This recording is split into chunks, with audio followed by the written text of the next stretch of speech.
जय हिंद मेरे प्यारे दोस्तों, मैं रे आप सभी का एक बार फिर स्वागत करता हूं आपके अपने प्यारे प्लेटफॉर्म अचीव सीएपीएफ सीरीज पर।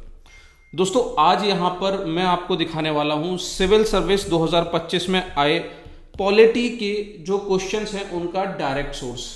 देखो वैसे मेरा बहुत ज़्यादा कुछ ऐसा मूड नहीं था कि मैं आपको एनालिसिस दिखाऊं, क्योंकि पेपर ही कुछ इस तरीके से पूछा गया सर, आसान नहीं था इसका एनालिसिस निकाल पाना। ठीक है, आप सबको पता होगा कि पेपर का लेवल बहुत अच्छा खासा आया है, यानी कि अगर कहा जाए डिफिकल्टी लेवल, सर अभी तक सीएससी 2023 का एग्जाम था जो सबसे डिफिकल्ट माना गया था, और बस उसके ही कुछ आसपास आप मान के चलिए कि 2025 लाई करता है।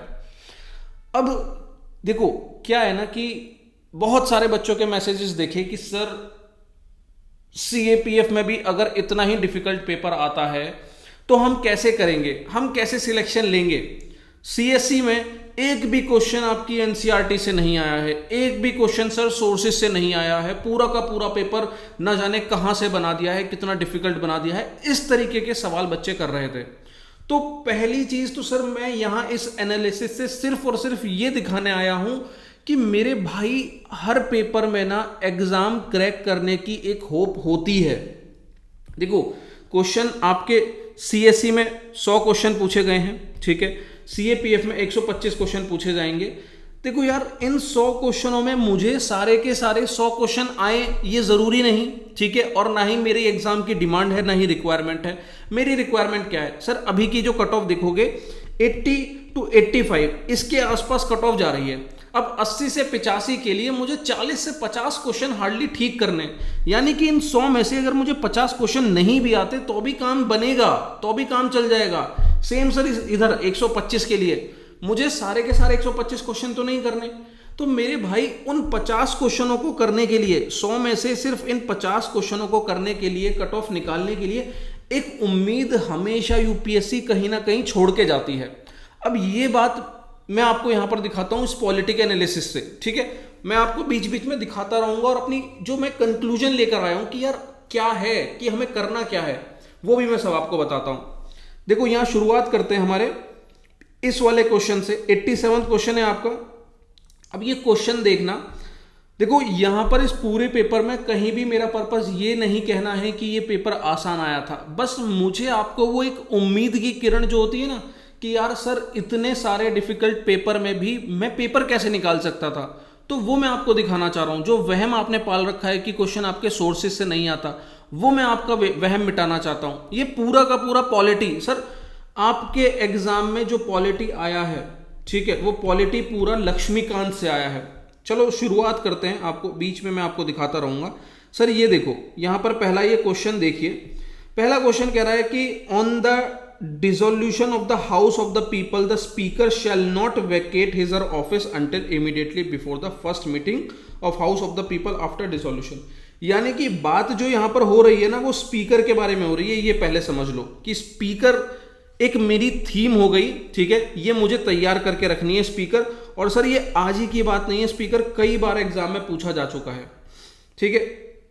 अब ये पहले स्टेटमेंट में कह रहा है कि जैसे ही डिसोल्यूशन होगा स्पीकर तुरंत अपना हाउस नहीं वैकेट करेगा, नॉट वैकेट हाउस, ठीक है। और कब तक नहीं करेगा, जब तक पहली मीटिंग नहीं हो जाती आफ्टर डिसोल्यूशन, ठीक है, नई जो लोकसभा बनकर आएगी उनकी पहली मीटिंग नहीं हो जाती तब तक हाउस में जो है स्पीकर बना रहेगा। अब सर मैं आपको सोर्सेज भी दिखाता ही चलता हूं, ठीक है।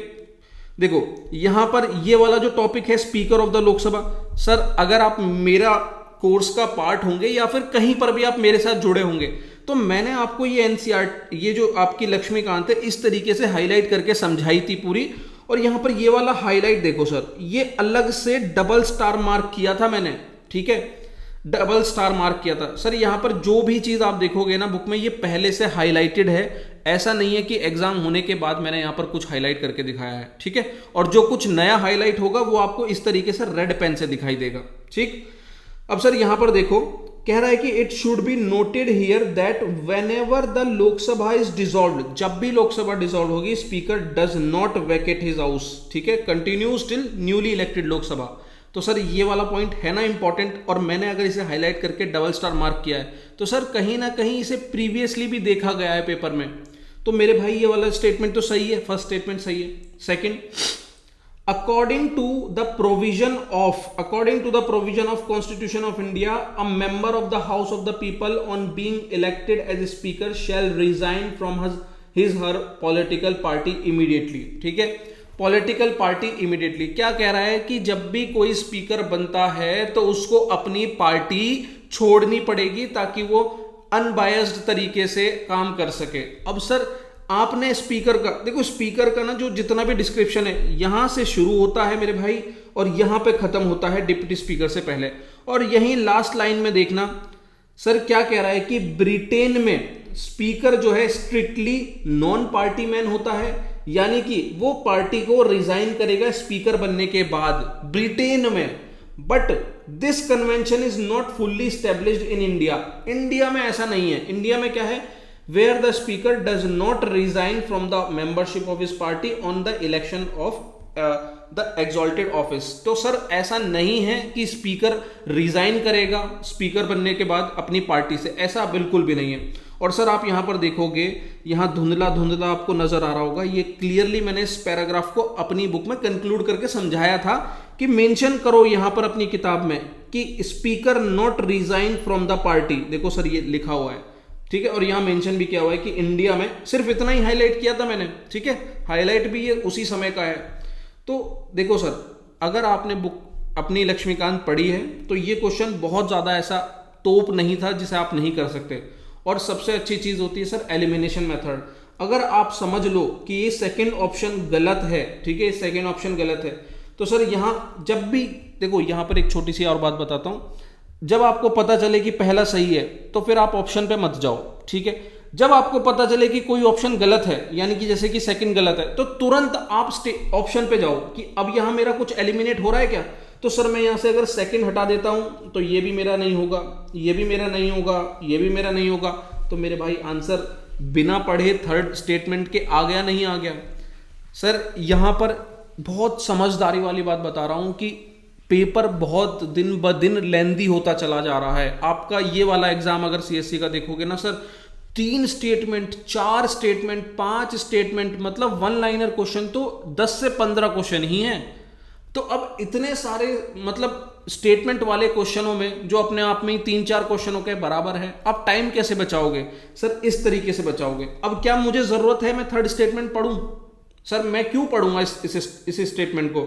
इसको पढ़ने के बाद मेरे 2 मिनट और चले जाएंगे। तो यहां से क्लियर है, ये एलिमिनेशन मेथड का इस्तेमाल करना है हमारे एग्जाम में टाइम बचाने के लिए, ठीक है। चलो यहां पर तो हम इसको देख लेते हैं। अब क्या कह रहा है कि the speaker of the house of people may be removed from his और ऑफिस बाय रिजोल्यूशन, ठीक है। स्पीकर को हटाया जा सकता है एक रिजोल्यूशन से, और वो रिजोल्यूशन कैसे पास होगा? By the majority of all the then members, ठीक है, majority of all the then members of the house, provided that no resolution shall be moved unless 14 days notice, ठीक है। अब यहां पर सिंपल सी बात कह रहा है कि हटाया जा सकता है, उसके लिए एक रेजोल्यूशन चाहिए जिसमें ऑल द देन मेंबर। अब सर जब आपने ये ऑल द देन मेंबर देखा होगा, मुझे पक्का पता है कि अगर आपको ये मेजोरिटीज के बारे में नहीं पता है तो आप इसको मतलब नहीं समझ सकते कि what is the meaning of all the then member. और मैंने सर अपनी बुक में ये क्लियरली मेंशन किया है कि ऑल द देन मेंबर का मतलब होता है इफेक्टिव मेजोरिटी, ठीक है। कई टाइप की मेजोरिटी होती है दोस्तों, जिसमें से जब भी ऑल द देन मेंबर का इस्तेमाल होता है तो वहां इफेक्टिव मेजोरिटी आंसर होता है, ठीक है। अब मैं आपको यहां पर यह भी बता देता हूं कि हो सकता है फ्यूचर में वो सिर्फ इस मेजोरिटी के ऊपर क्वेश्चन पूछ ले कि किस टाइप की मेजोरिटी से इसको हटाया जाता है। लक्ष्मीकांत ने भी, अगर आपके पास कोई पुराना एडिशन होगा 4th या 5th वाला, तो आप नोटिस करना ये चीज लक्ष्मीकांत ने भी पहले गलत कर रखी थी, ठीक है, पुराने एडिशंस में, अब जाके इसे इंप्रूव किया है। तो ये इफेक्टिव मेजोरिटी अच्छा है, पॉइंट अच्छा है, यहां से क्वेश्चन दोबारा बन सकता है। और 14 डेज का एक एडवांस नोटिस देना पड़ेगा, ये है इनके रेजिग्नेशन का, रिमूवल का प्रोसेस। तो ये स्टेटमेंट भी हमारा जो है थर्ड होता है मेरे प्यारे दोस्त। सिर्फ फर्स्ट और थर्ड है जो राइट आंसर है, जो हम पहले ही निकाल चुके हैं, और सेकंड स्टेटमेंट गलत है, ठीक है। थोड़ा डिस्कशन हो सकता है कि वीडियो लंबा चला जाए, बट सर मैं आपको सोर्सेज बताना चाहता हूं एग्जैक्ट, और समझाना चाहता हूं कि वो क्यों सही है और ये क्यों इंपॉर्टेंट है। तो sir speaker of the Lok Sabha, आप एक थीम अपने पेपर के लिए तैयार रखना, अच्छी थीम है, क्वेश्चंस आते हैं। अभी तो ये इनके फंक्शंस के ऊपर क्वेश्चन नहीं आए, उतने भी नहीं आते, पर पढ़ लेना। देखो मैंने हाईलाइट यहां पर करके दी हुई, ये बहुत अच्छी अच्छी चीजें हैं, ठीक है। चलो आ जाओ अब नेक्स्ट क्वेश्चन पे। अब सर नेक्स्ट क्वेश्चन बड़ा ही शानदार और प्यारा क्वेश्चन। सर मैं तो ऐसे क्वेश्चन बहुत प्यारे क्वेश्चन कहूंगा, यूपीएससी का जादू ही यही है सर कि वो ऐसे क्वेश्चन पूछता है कि आपको समय लगाना होगा। देखो अब यहां कह रहा है कि panchayat at the intermediate level exist in all state. Sir क्या फंसा रहा है, मतलब अगर आपने ये पढ़ते हुए, लक्ष्मीकांत को पढ़ते हुए इस पॉइंट पर ध्यान दिया होगा। सर जब आप यूपीएससी के कई क्वेश्चंस देख लेते हो ना, तो आपको समझ में आ जाता है कि यार ये यूपीएससी कितनी शातिर है और इसका ध्यान कहाँ जाएगा, और हम उस चीज़ पर ही इसीलिए फोकस करते हैं। सर आप अगर नोटिस करोगे, मैंने जब ये पंचायत पढ़ाया था गेम चेंजर में, तो इस वाली लाइन को अलग से हाईलाइट कराया था और बार बार कहा था कि याद रखना इंटरमीडिएट लेवल पर पंचायत तभी बनाई जाती है जब जो पॉपुलेशन है वो 20 लाख से भी ज्यादा होती है, ठीक है। 20 लाख से भी ज्यादा पॉपुलेशन पर इंटरमीडिएट लेवल पर आपको पंचायत देखने को मिलती है। तो ये तो मेरा स्टेटमेंट पूरी तरीके से गलत हो जाएगा कि panchayat at the intermediate level exist in all state. नहीं सर, बिल्कुल गलत है, हटा दो इसको। उसके बाद सेकेंड स्टेटमेंट कह रहा है कि to be eligible to be a member of panchayat at the intermediate level a person should attain the age of 30 years. Sir ये तो एकदम गलत है कि 30 साल की उम्र आपको चाहिए होगी पंचायत के इंटरमीडिएट लेवल पर इलेक्शन लड़ने के लिए। सर पूरी तरीके से गलत है। यहां पर आप डिस्क्वालिफिकेशन में देखोगे तो कई सारे डिस्क्वालिफिकेशन में एक एज फैक्टर है जिसमें कह रखा है कि 21 साल की उम्र होनी चाहिए आपके, 21 साल की उम्र इस इलेक्शन को कंटेस्ट करने के लिए। तो सर पहला तो गलत है, सेकंड भी गलत है, थर्ड देख लेते हैं। थर्ड कह रहा है कि the chief minister of state constitute a commission to review the financial position of panchayat. भाई चीफ मिनिस्टर कंस्टिट्यूट करेगा कमीशन को, मतलब यहां पर जब इन्होंने बोल ही दिया ना चीफ मिनिस्टर, सर यहीं पर ही थोड़ा सा शक हो गया। शक क्यों हो गया, आप नोटिस करोगे काफी जगह सर ऐसी बड़ी बड़ी कमीशंस या फिर ऐसी अनपार्शियल जो चीजें होती हैं उन चीजों को चीफ मिनिस्टर नहीं बनाता है, ठीक है। या तो गवर्नर बनाएगा या प्रेसिडेंट बनाएगा, ठीक है, या फिर पार्लियामेंट बना रही होगी। मतलब जब भी आप पढ़ोगे तो वहां पर चीफ मिनिस्टर का कहीं ऐसा जिक्र नहीं होता है। मतलब मैं ये बता रहा हूं कि इनकेस आपको तुक्का ही लगाना होता तो चीफ मिनिस्टर तो पूरी तरीके से यहां पर गलत हो जाएगा, ठीक है। तो ये सीएम को यहां पे, अब यहां पर एग्जैक्टली है क्या मैं आपको वो भी दिखा देता हूं। ये बात कर रहे हैं सर ऐसे कमीशन की, मतलब ये स्टेट फाइनेंस कमीशन की बात कर रहे हैं कि स्टेट फाइनेंस कमीशन को गठित किया जाता है पंचायत को डिस्ट्रीब्यूट करने के लिए, पैसा डिस्ट्रीब्यूट करने के लिए, और टैक्स जो है लेवाई कौन करेगा, कैसे करेगा, कितने लेवल पर करेगा, उन सारी चीजों को ध्यान में रखने के लिए कमीशन गठित किया जाता है। तो वो सर सीएम नहीं करते हैं, वो गवर्नर करते हैं, ये बात ध्यान में रखनी है, ठीक है। गवर्नर एक फाइनेंस कमीशन रिव्यू करते हैं फाइनेंशियल पोजीशन के लिए, उनके अलग अलग काम होते हैं जो मैंने यहाँ पर मेंशन किए हुए जो आपको देख लेने हैं। तो सर ना तो फर्स्ट ठीक है, ना ही सेकंड ठीक है, ना ही थर्ड ठीक है, तो नॉट करेक्ट पूछा है। अब देखो यहां पर एक चीज और ध्यान रखना कि पूछा क्या है, नॉट करेक्ट पूछा है, तो नॉट करेक्ट तो तीनों होंगे, तो 1 2 3 इज द आंसर, ठीक है। बात समझ में आ रही है। 2 क्वेश्चन देख लिए, दोनों ही इंपॉर्टेंट और एक्सपेक्टेड टॉपिक थे। एक आपका पार्लियामेंट स्पीकर से पूछा गया है, दूसरा आपका पंचायत से पूछा गया है। अब आ जाओ तीसरा क्वेश्चन, कह रहा है कि जो द गवर्नर है, the governor of state is not answerable to any court for exercise and performance of the power and duty, ठीक है। गवर्नर आंसरेबल नहीं होंगे जब वो अपनी पावर में होंगे और ड्यूटी में होंगे, ठीक बात है। कोई क्रिमिनल प्रोसीडिंग्स नहीं चलाई जा सकती गवर्नर के अगेंस्ट जब तक वो ऑफिस में है, बिल्कुल ठीक बात है। Member of state legislature are not liable to any proceeding in the court respect of anything said within the house. कुछ भी कह सकते हैं वो हाउस में, उसके लिए कोई लीगल प्रोसीडिंग नहीं चलाई जा सकती। तो सर आपको अगर याद होगा, ये क्वेश्चन देखते ही मुझे एकदम ध्यान आया कि मैंने आर्टिकल 14 पढ़ा था, उस आर्टिकल 14 के कुछ एक्सेप्शंस थे, एक्सेप्शंस ऑफ इक्वालिटी, ठीक है, ये रहा एक्सेप्शंस ऑफ इक्वालिटी। तो जब आपने यहां इसको अगर अच्छे से पढ़ा होगा तो यहां पर प्रेसिडेंट और गवर्नर और एमपीज और एमएलएज को लेकर कुछ एक्सेप्शंस दिए गए हैं, जिसमें आप एक तो एक्सेप्शन ये दिया गया है कि इंजॉय करेंगे पूरी इम्यूनिटी, आर्टिकल 361 में बात की गई है। अब देखो यहां पर ये पहला President or the governor is not answerable to any court for the exercise and performance of power and duties of his office। बिल्कुल सही बात है। अब सर हो सकता है कि आपको यहाँ पर यूपीएससी वही है कि हर स्टेप में फंसाने की कोशिश करता है। वो अगर प्रेसिडेंट कहता तो शायद क्वेश्चन आसान हो जाता थोड़ा सा, पर उसने गवर्नर कहा है तो यहाँ पर थोड़ा सा उसको लगा कि चलो मैं बच्चों को यहाँ फंसाऊंगा। तो governor is not answerable to any court पूरी तरीके से सही है। Governor is not answerable to any court for the exercise and performance of power and duties of his her office. ठीक है, तो ये पहला स्टेटमेंट यहां से देखने को मिलेगा, पूरी तरीके से सही है। दूसरा कह रहा है कि no criminal proceeding shall be instituted to against the governor during his term in office. Sir ये देखिए यहां पर चेक करो कि no criminal proceeding shall be instituted और कंस्टिट्यूटेड अगेंस्ट द प्रेसिडेंट और the governor in any during his term in the office. ठीक है, चलो अब आ जाओ। उसके बाद member of state legislature are not liable to any proceedings in any court in respect of anything said with in house. Sir यहां पर चेक करो, एमपीज की प्रिविलेज और एमएलएज की privilege. No member of the legislature of state shall be liable to any proceeding in any court in respect to anything said or any vote given by him in the legislature or any committee thereof. ठीक है, तीनों statement सही है। ठीक है, ये भी सही है, ये भी सही है, ये भी सही है, इसीलिए आंसर इसका 1 2 3 हो जाएगा। क्लियर है, आप ही की बुक से है, आप ही की लक्ष्मीकांत से है, कहीं अलग से तो दिखा नहीं रहा हूं। आप में से जो बच्चे कह रहे थे कि सर कुछ नहीं आया बुक में से, एनसीईआरटीज में से, तो सर ऐसे ना थोड़ा थोड़ा थोड़ा एक एक बूंद से हमें हमारी कट ऑफ का सागर क्लियर करना है। ठीक है, मतलब मैं मानता हूं कि पेपर डिफिकल्ट है, पर सर आप खुद भी सोचो ना कि क्या ऐसे डिफिकल्ट पेपर में लोग सिलेक्शन नहीं ले रहे होंगे, और अगर ले रहे होंगे तो कैसे ले रहे होंगे? सर यहाँ से ले रहे होंगे, उन्हें समझ में आ रहा है कि यार हर एग्जाम में अगर कुछ टफ होता है तो कुछ इजी भी होता है, एक पूरा बैलेंस बना हुआ है, तो कुछ अगर मुश्किल होगा तो कुछ आसान होगा।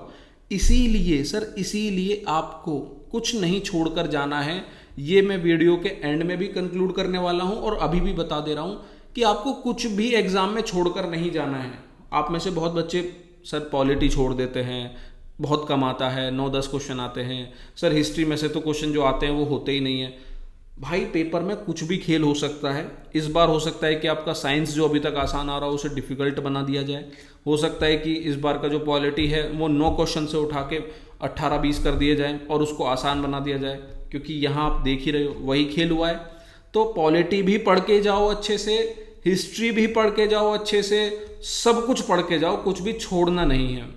ठीक है, इस बार हिस्ट्री सीएससी के पेपर में आप देखोगे जैसे पॉलिटी इतना आसान दिख रहा है आपको, हिस्ट्री भी लगभग थोड़ा सा इजी ट्रेंड पर पूछा है। बहुत इजी तो नहीं पर आसान पूछा हुआ है पहले से।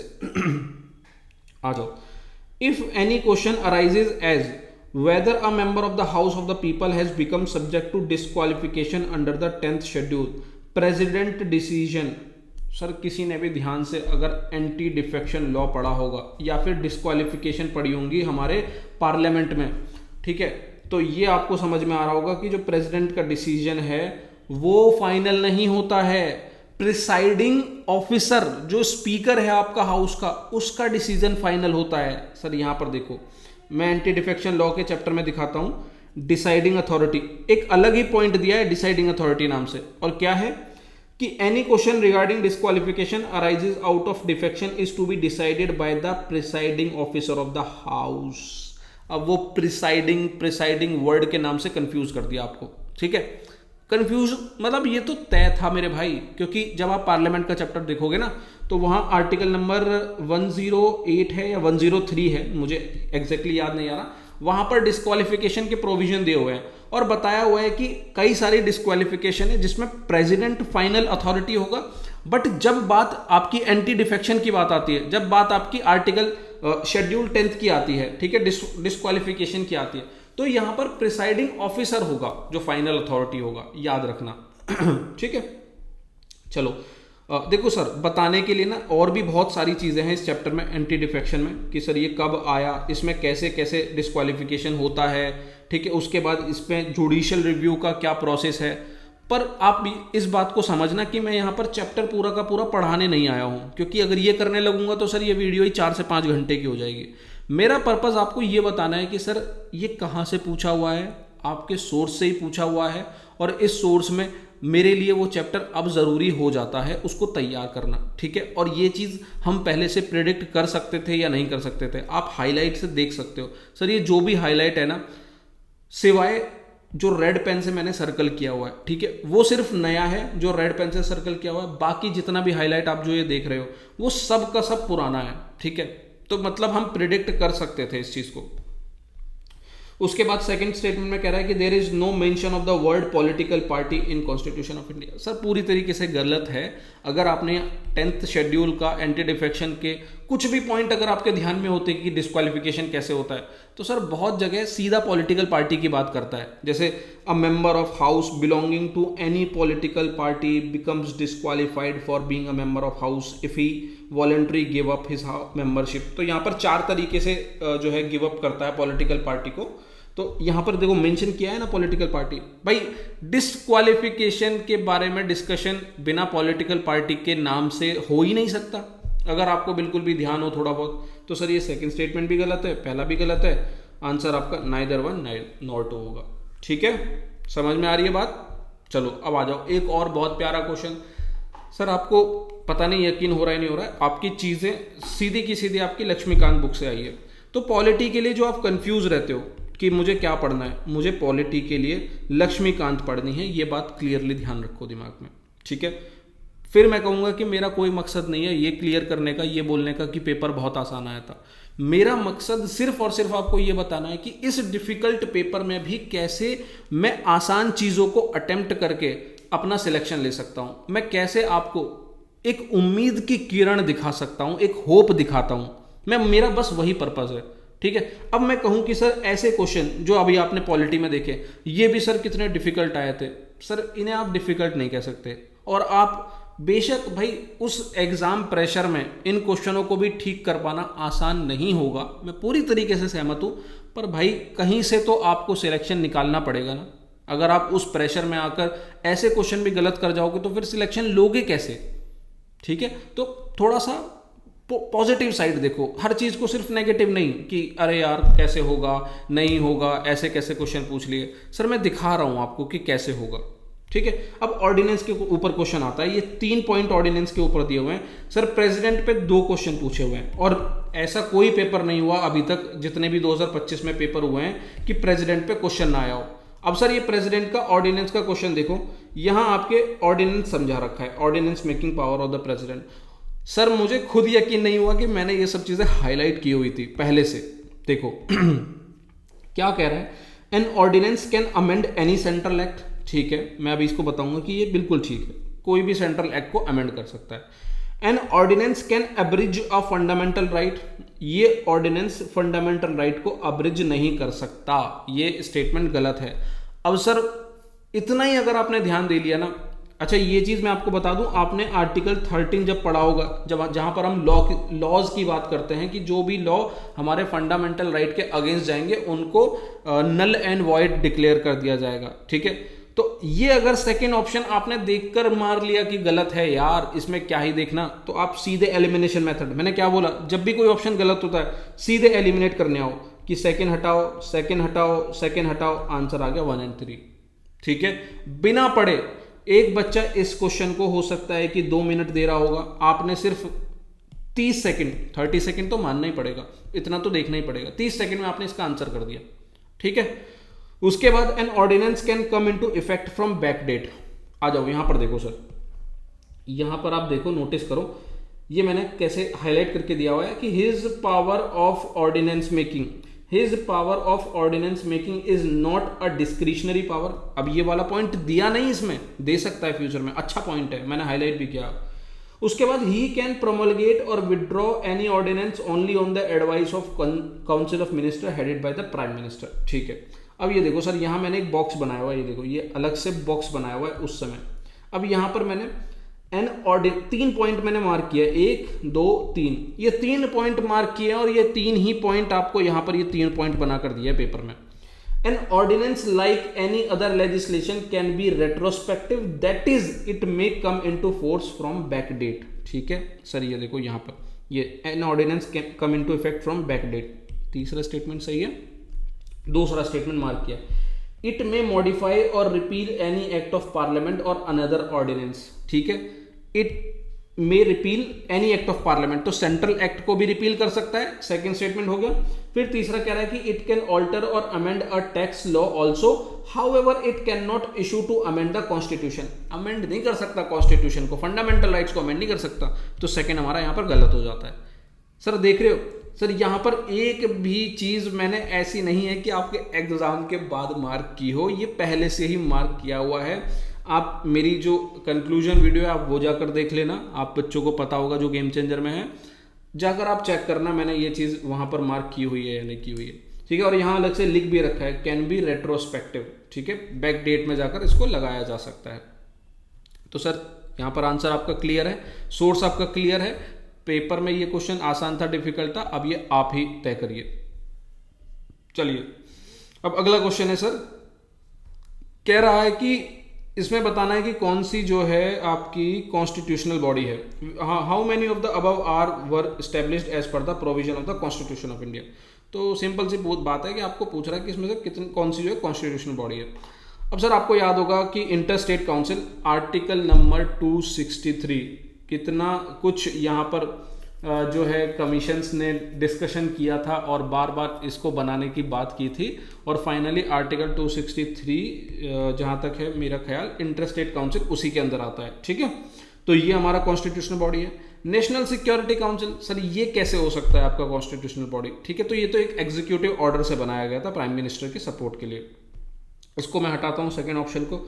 अब जैसे ही मैंने हटाया तो क्या मुझे मिलेगा आंसर? नहीं सर, क्योंकि यहां पर तो चेंज ही कर दिया ऑप्शंस का, ओनली 1, ओनली 2, ओनली 3 वाला पैटर्न आ गया। तो जब भी ऐसा पैटर्न होता है यहां पर मेरा एलिमिनेशन का जो स्कोप है वो कम हो जाता है। फिर zonal council, sir zonal council भी कहां से कॉन्स्टिट्यूशनल बॉडी है? नहीं सर ये भी नहीं है, तो आंसर मेरा 1 ओनली हो गया, 1 ओनली, ठीक है। अब आप कहोगे सर सोर्स बता दो, तो सर इंटर स्टेट रिलेशन नाम से एक चैप्टर है हमारा, ठीक है, उसमें आर्टिकल 263 यहाँ पर क्लियरली मेंशन है इंटर स्टेट काउंसिल के बारे में, ठीक है। तो ये तो हमारा कॉन्स्टिट्यूशनल प्रोविजन से आया हुआ। उसके बाद जोनल काउंसिल, ये रहा सर, यहाँ सीधे कहा हुआ है कि स्टैट्यूटरी है, कॉन्स्टिट्यूशनल बॉडी नहीं है, ठीक है। तो ये जोनल काउंसिल हो गया। तो ये दोनों आपके ये कॉन्स्टिट्यूशनल हो गया, ये नॉन कॉन्स्टिट्यूशनल हो गया, और ये भी आपका इसमें कोई ऐसा चैप्टर नहीं है, बट ये क्लियर है आपका कि सिक्योरिटी काउंसिल कॉन्स्टिट्यूशनल नहीं है, ठीक है। आपका आंसर हो गया वाला। नेक्स्ट पर आते हैं सर। नेक्स्ट क्या कह रहा है कि the constitution of India explicitly mention that in certain sphere the governor of state act in his own discretion. Sir ये वाला क्वेश्चन आपको याद होगा सीएपीएफ 2023 में भी आया था, जहां पर गवर्नर की अपनी ओन डिस्क्रिशन के बारे में क्वेश्चन पूछा था। मतलब यहां तो उसका एक टॉपिक, एक हेडिंग के बारे में पूछ लिया, वहां तो सब हेडिंग पूछ ली गई थी कि कौन कौन सा गवर्नर का डिस्क्रिशन है और कौन सा नहीं है। तो ये तो पूरी तरीके से सही है कि भाई गवर्नर के पास अपना एक डिस्क्रिशन है। उसके बाद president of India can of his और ओन, खुद से प्रेसिडेंट ऑफ इंडिया रिजर्व कर सकता है बिल जो कि स्टेट लेजिस्लेचर पास करेगा, consideration without it being forwarded by the governor, governor को पूछे बगैर। आप यहां मतलब समझ रहे हो सर? अगर आप थोड़ा सा भी इस चीज का ध्यान रखते हो, आपको पता होगा कि पहले तो स्टेट लेजिस्लेचर उस बिल के बारे में डिस्कशन करेगी, उस डिस्कशन के बाद वो बिल जो है गवर्नर के पास जाएगा। अब गवर्नर डिसाइड करेगा कि उसे प्रेसिडेंट के पास भेजना है या नहीं भेजना है। अगर भेजेगा, अगर लगेगा तो वो उस बिल को रिजर्व करके रखेगा और देन प्रेसिडेंट के पास वो बिल जाएगा। तो ये एक पूरी चेन है, ठीक है। आप इस चेन को इग्नोर नहीं कर सकते, स्किप नहीं कर सकते। अब यहां क्वेश्चन में क्या कह रहा है कि प्रेसिडेंट चाहे तो गवर्नर को स्किप करके सीधा स्टेट लेजिस्लेचर से कहे कि मेरे पास बिल ले आओ, गवर्नर की जरूरत नहीं है। नहीं सर, ऐसा हो ही नहीं सकता। ये सेकंड स्टेटमेंट पूरी तरीके से गलत है, ठीक है। यहां पर स्टेटमेंट को पढ़ के आपको समझ में आ रहा होगा कि ये क्या कह रहा है, without it being forwarded by the governor, ठीक है। गवर्नर को फॉरवर्ड करे बगैर वो प्रेसिडेंट खुद बिल को रिजर्व कर ले, हो ही नहीं सकता सर। सिर्फ वन स्टेटमेंट सही है, ठीक है। आप यहां पर देखो, ये गवर्नर का चैप्टर है सर, प्रेसिडेंट का चैप्टर, गवर्नर का चैप्टर, पार्लियामेंट का चैप्टर, ये 3 चैप्टर बहुत इंपॉर्टेंट चैप्टर है, ठीक है। इंपॉर्टेंट तो और भी हैं, पर ये 3 इंपॉर्टेंट हैं। चलो आगे आते हैं। मैं इसमें आपको दिखा देता हूं कि ये बात का जो जिक्र है वो कहाँ हुआ है। अगर आप यहां पर देखोगे बिल्स की बात, ऑर्डिनरी बिल्स की बात, तो सर यहां पर ना हमेशा हर 4th पॉइंट में ये कंप्लीटली गिवन है कि गवर्नर रिजर्व करेगा बिल को, ठीक है, कंसिडरेशन ऑफ द प्रेसिडेंट, ना कि प्रेसिडेंट खुद उसको अपने लिए वो कर लेगा, ठीक है, रिजर्व कर लेगा। उसके बाद यहाँ पर डिस्क्रिशनरी पावर की बात की गई है, तो सर यहाँ पर मेंशन है कि जो गवर्नर है उसके पास अपना खुद का डिस्क्रिशन दिया गया है, गवर्नर हैज कॉन्स्टिट्यूशनल डिस्क्रिशन।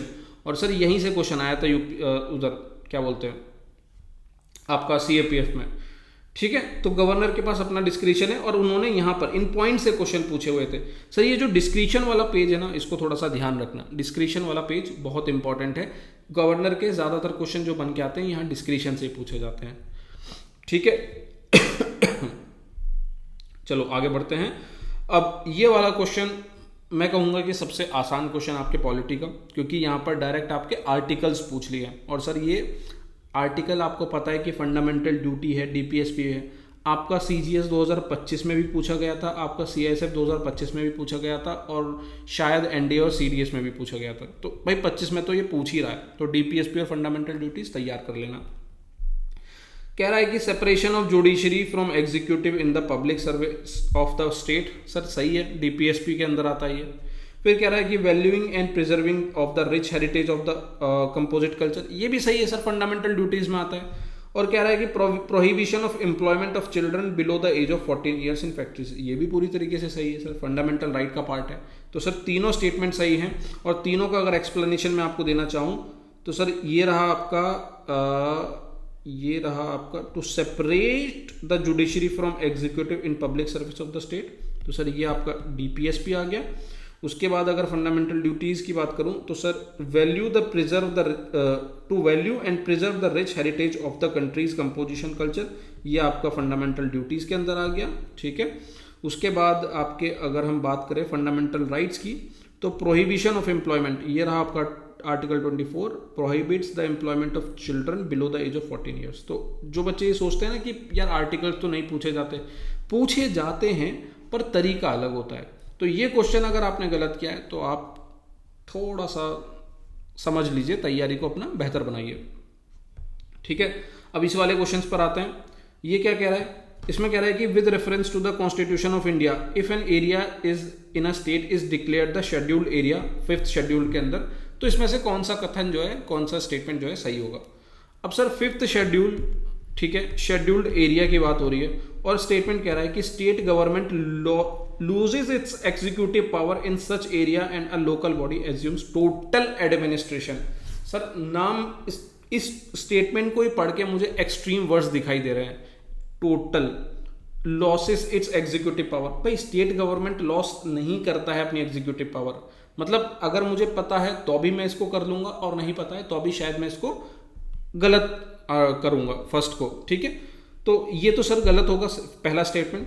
दूसरा स्टेटमेंट कह रहा है कि union government can take over the total administration of such area under certain circumstances on the recommendation of government. Sir ऐसा भी नहीं है कि पूरा का पूरा एडमिनिस्ट्रेशन अपने कंट्रोल में कर ले यूनियन गवर्नमेंट, ठीक है।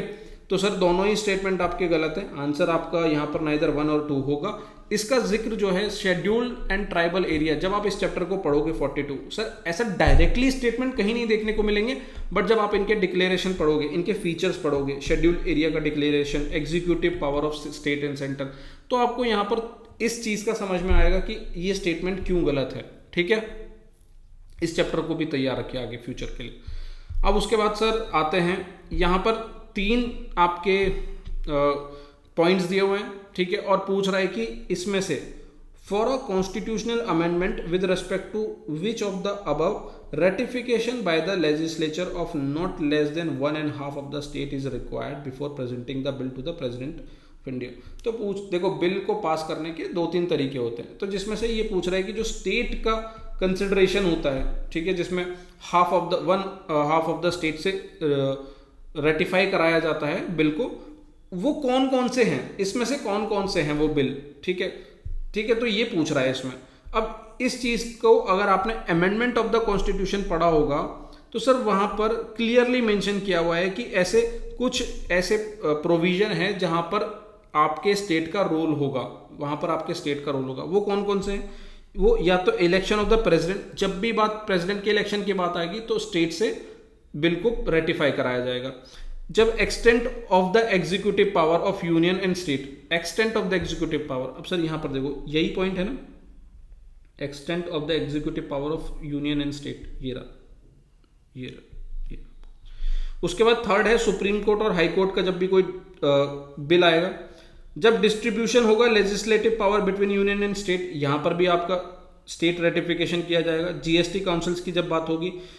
सिक्स्थ कह रहा है कि any of the list in the 7th schedule, और देखो यहां पर सर पॉइंट फर्स्ट वाला, फर्स्ट कह रहा है कि लिस्ट 1 यूनियन लिस्ट इन 7th शेड्यूल, तो यहां पर इन्होंने यूनियन लिस्ट की बात की और ये क्लियरली कह रहा है कि कोई भी लिस्ट होगी 7th शेड्यूल में तो सर उसको रेटिफाई कराया जाएगा। फिर 7th है आपका representation of state in parliament, और 8th है power of parliament to amend the constitution and its procedure. तो सर ये पहला और दूसरा दोनों ही सही है, तीसरा आपका कहीं पर भी मेंशन नहीं है, तो ये आपका गलत हुआ, आंसर हो गया 1 और 2 राइट आंसर। ठीक है sir, amendment of the constitution नाम के चैप्टर से आपका ये क्वेश्चन पूछा गया है। अब आते हैं एक और क्वेश्चन, कह रहा है कि स्टेटमेंट दिए हुए हैं रिगार्डिंग द पार्डनिंग पावर, अब बताओ इसमें से कौन सा सही है। पहला है कि the exercise of the power by the president can be subjected to the limited judicial review. अब ठीक है सर, यहां पर हम उस चीज पर बाद में डिस्कस करेंगे कि ये तुक्के कैसे लगाए जाते हैं, पर मैं अभी सीधे सोर्स पर ही डिस्कशन करता हूं। जुडिशियल रिव्यू, चलो मैं अभी दिखाता हूं इसको। सेकंड कह रहा है कि the president can exercise this power without the advice of the central government. Sir दिख जाएंगे आपको जो वर्ड है ना ऐसे कि इस स्टेटमेंट को क्यों गलत कहा है, इस स्टेटमेंट को क्यों सही कहा है। ऐसा कभी हो सकता है कि प्रेसिडेंट बिना सेंट्रल गवर्नमेंट की एडवाइस से कोई काम करे? सर आर्टिकल 74 क्लियरली इस चीज पर पूरा एम्फेसाइज करता है, और प्रेसिडेंट को इम्पीच भी किया जा सकता है सिर्फ इसी बेसिस पे कि उन्होंने सेंट्रल गवर्नमेंट की बात नहीं मानी। ठीक है, तो ये क्लियरली मेंशन है आपका यहाँ पर। देखो सर, जब आप देखोगे पार्डनिंग पावर प्रेसिडेंट में पूछा गया है, प्रेसिडेंट में पार्डनिंग पावर, और उस पार्डनिंग पावर में कुछ पॉइंट्स दिए हुए हैं जहां पर मेंशन है the power is to be exercise by the president on the advice of union cabinet. ठीक है, बिना सेंट्रल गवर्नमेंट और कैबिनेट की एड एंड एडवाइस पर प्रेसिडेंट काम नहीं करता, तो ये स्टेटमेंट हमारा गलत हो जाएगा। उसके बाद यहां देखो कह रहा है sir the exercise of power by the president is not subject to judicial review except whether the presidential decision is arbitrary, irrational, mala fide और डिस्क्रिमिनेटरी। मतलब देखो ध्यान से देखो, प्रेसिडेंट का जो डिसीजन होगा वो जुडिशियल रिव्यू के अंदर नहीं आएगा, पर कुछ ऐसे केसेस होंगे जब यहां पर कह दिया ना एक्सेप्ट, सर यहीं खेल कर दिया सुप्रीम कोर्ट ने, except president decision is arbitrary, irrational, mala fide और डिस्क्रिमिनेटरी। मतलब सुप्रीम कोर्ट ने कहा कि आप जुडिशियल रिव्यू के अंदर नहीं आते, पर अगर कुछ ऐसा केस हुआ जहां पर आपका डिसीजन आर्बिट्ररी हुआ, इर्रेशनल हुआ, मेलाफाइड हुआ, डिस्क्रिमिनेटरी हुआ, तो आप जुडिशियल रिव्यू के अंदर आ जाते हो। यानी कि जुडिशियल रिव्यू तो आ गया ना सर, मतलब आपने जब पर लगा दिया, लेकिन लगा दिया, तो भाई आपने कर दिया खेल। और ये सुप्रीम कोर्ट की खूबी है। तो भाई यहां पर इसीलिए ना आप देखोगे इन्होंने ना एक बहुत अच्छा सा वर्ड इस्तेमाल किया है, लिमिटेड। ये जो देख रहे हो ना लिमिटेड, लिमिटेड का मतलब ही यही है। और ऐसा कुछ है ही नहीं हमारे कॉन्स्टिट्यूशन में जो जुडिशियल रिव्यू के अंडर ना आता हो। सर सुप्रीम कोर्ट का जिम्मेदारी है कि कॉन्स्टिट्यूशन के हर प्रोविजन का ध्यान रखा जाए। ठीक है, आर्टिकल 32, तो यहां पर ये आपको ध्यान रखना है कि जुडिशियल रिव्यू होगा पर लिमिटेड होगा, इसलिए पहला सही है, सेकंड गलत है, आंसर 1 ओनली होगा। ठीक है, क्लियर है यहां तक? चलो आगे बढ़ते हैं। लोकपाल डिस्कशन काफी बड़ा हो गया, पर कोई बात नहीं, इसको जल्दी खत्म करते हैं। क्वेश्चन है सर लोकपाल के ऊपर। अब जो ये लोकपाल के ऊपर क्वेश्चन आया सर, इसमें डायरेक्टली ना पॉइंट्स आपके बुक में देखने को नहीं मिले, ये मैं आपको क्लियरली बता रहा हूं। अब जो मिला है वो मैं आपको दिखा देता हूं। सर लोकपाल के बारे में एक तो ये 4th statement, can not inquire into allegation of corruption against a sitting prime minister, ये गलत है सर। इनका जुरिस्डिक्शन इंक्लूड करता है प्राइम मिनिस्टर, मिनिस्टर, एमपीज और बाकी सारे मिनिस्टर। तो ये क्लियरली मैंने पहले ही हाईलाइट किया हुआ था, क्योंकि ये पहले पूछा जा चुका है। जुरिस्डिक्शन इंक्लूड करता है प्राइम मिनिस्टर को। तो सेकंड तो ये 4th तो गलत होगा, तो 4th हटा दो। अब या तो 3rd सही होगा, या 2nd 3rd सही होगा, या फिर कोई भी सही नहीं होगा। तो सर यहाँ मैं आपको बता देता हूँ, आपको ध्यान रखना है। एक तो इन्होंने एक गड़बड़ करी, ओनली वर्ड लगाकर यहाँ 2nd स्टेटमेंट में। देखो पहला तो मैं देखना ही नहीं है, क्योंकि पहला तो यहीं से ही गलत हो जाता है, क्योंकि 1-4 आपके रॉन्ग हो गए। तो पहला तो यहाँ से हटा दो, पर फिर भी मैं आपको बता देता हूँ इन्होंने क्या कहा है कि लोकपाल सिर्फ और सिर्फ इंडिया में काम कर रहे पब्लिक सर्वेंट के ऊपर ही अपनी पावर दिखा सकता है, not by Indian public servant posted outside India. ये गलत है सर, ऐसा नहीं होगा। तो यहाँ पर ये पहला भी गलत हो गया। सेकेंड स्टेटमेंट में कह रहा है कि जो चेयरपर्सन है ऑफ मेंबर और अ मेंबर वो एमपीज नहीं हो सकते, एमएलए नहीं हो सकते, और हो कौन सकता है, सिर्फ और सिर्फ only chief justice of India, जो या तो इनकम्बेंट हो, जो वर्क कर रहा हो, या रिटायर्ड हो। तो सर ये भी गलत है, ठीक है। सिर्फ और सिर्फ चेयरपर्सन, मतलब यहाँ पर ये गलत है। इसके अलावा भी कई लोग होते हैं जो चेयरपर्सन बन सकते हैं, ठीक है, सिर्फ चीफ जस्टिस ऑफ इंडिया नहीं है। उसके बाद इनकी जो एज है वो यहाँ पर 45 ईयर्स दी हुई है। तो सर ये पूरी तरीके से सही है, आपको ये चीज़ ध्यान रखनी है, ठीक है। अब देखो यहाँ पर लोकपाल आ गया। अच्छा, इसका आंसर आपका ए है, सिर्फ थर्ड सही है। अब मैं आपको यहाँ पर बता रहा हूँ कि जैसे हमारा लोकपाल एग्जाम में आ गया, ठीक है, और शायद ये हमारे CISF के पेपर में भी आया था पहले। तो जब ये लोकपाल हमारा एग्जाम में आ गया तो सर इसकी कुछ बेसिक चीज़ें कि कैसे चेयरपर्सन का सिलेक्शन होता है। अभी यहाँ पर देखोगे ये बॉडी की, यहाँ पर आजकल एक थोड़ा सा ट्रेंड चल गया है 2025 में कि ये लोग पूछ रहे हैं सिलेक्शन कमेटी के बारे में कि लोकपाल की जो सिलेक्शन कमेटी है उसका मेंबर कौन कौन होता है। तो मुझे पूरी पॉसिबिलिटी है कि फ्यूचर में एक क्वेश्चन यहाँ से बन जाए सिलेक्शन कमेटी के ऊपर। तो आपको अब लोकपाल को लेकर सिर्फ एक पेज का नोट्स बना लेना है, ठीक है, काम आपका हो जाएगा। नेक्स्ट है सर आपका यूनियन टेरिटरी। आई थिंक ये लास्ट क्वेश्चन है आपका, ठीक है, लास्ट क्वेश्चन है सर आपका। यूनियन टेरिटरी के बारे में पूछा गया है, अरुणाचल प्रदेश, नागालैंड, त्रिपुरा। डिस्क्रिप्शन दिया हुआ है कि ये कैपिटल जो है आपका फोर्ट, स्टेट और 2 नेशनल पार्क से के बाद बना है, ठीक है। After the fort and the state has 2 national park. Nagaland जो है कॉन्स्टिट्यूशन अमेंडमेंट के बाद बना है। त्रिपुरा जो है पार्ट सी में हुआ करता था, जो कि बाद में फुल फ्लेज्ड स्टेट बना।